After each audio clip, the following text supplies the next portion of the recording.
Our cover story tonight is from Pakistan. There has been a suicide blast there again. Earlier this evening, a suicide bomber blew himself up in a mosque. Afternoon prayers were on. The mosque was packed with worshippers. There were at least 260 of them. When someone sitting on the front row detonated his suicide vest, a wall collapsed, fell on top of the worshippers. The roof caved in, and before you knew it, that place was a war zone. You could hear the siren of the ambulances, people screaming, crying. You could see dead bodies being pulled out. There was rubble all over and thick black smoke. Family members were hoping to find their loved ones in the midst of all that chaos. All of this was happening in Peshawar, the capital of Khyber Pakhtunkhwa, and a city that's no stranger to violence. Some 40 people died in today's attack, and this death toll is fast rising. Some 100 others have been injured as well. Peshawar's main hospital says it is an emergency situation. Sure it is. The situation is emblematic of present-day Pakistan, where the story only goes from bad to worse. So what really is happening there?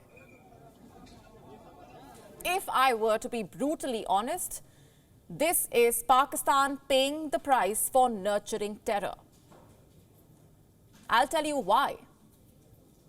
Guess who claimed the blast? The Tehreek-e-Taliban Pakistan.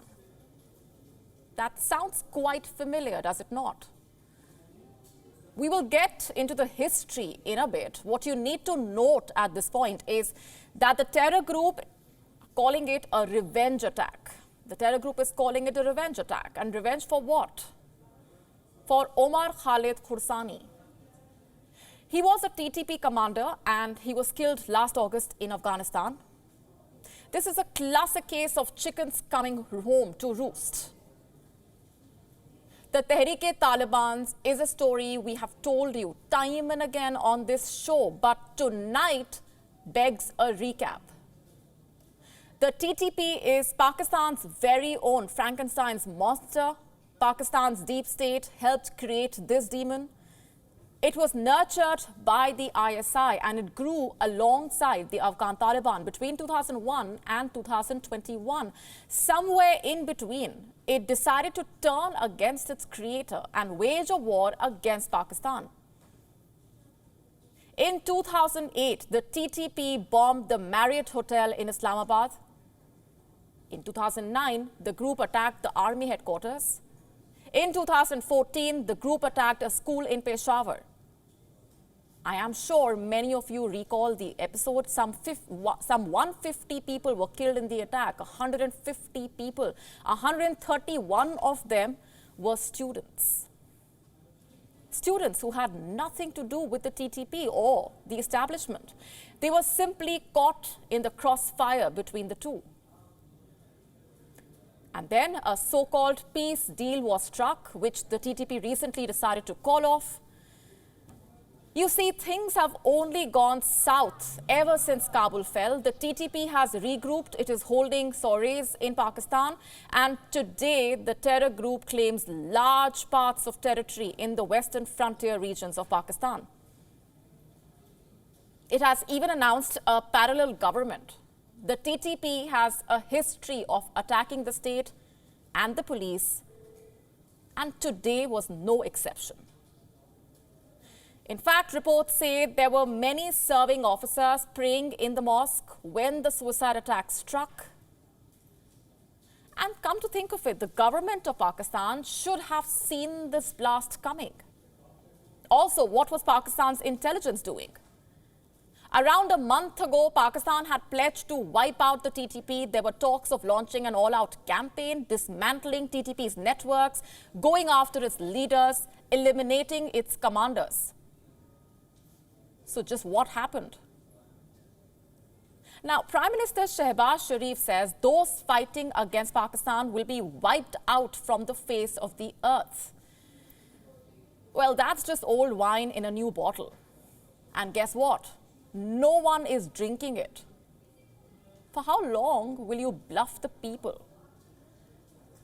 What the people of Pakistan want is change, to break free of this chain of endless violence. They did not ask for it. They want to live in peace. They want to pray in peace. Also, you must note here that this is not the first time a mosque is being attacked. This happened last year as well. And in the very same city, some 67 people were killed when a Shia mosque was attacked in August 2022. Back then, the Islamic State had claimed responsibility. And this time, it's a different terror group. Next time, you will have a new one. But you know what? All of these attacks point at one thing, and that is the breakdown of security in Pakistan. And I will tell you what, the TTP may have orchestrated this heinous attack, but it is the government, past and present, that has blood on its hands. Tell me one thing, if a government cannot protect its own people, what business does it have staying on in power? You are anyway not being able to feed your people. You are not being able to ensure that Pakistan's kitchens have the bare minimum. Your currency is falling like a pack of cards. It's 265 to a US dollar. And now the monsters you have created, the monsters you created in your past are coming back to haunt your people's future. Pakistan was created to quote-unquote save Islam. And today, its leaders cannot even keep the country's mosques safe from self-described jihadis. So what business, Mr. Shehbaz Sharif, do you have staying on in power?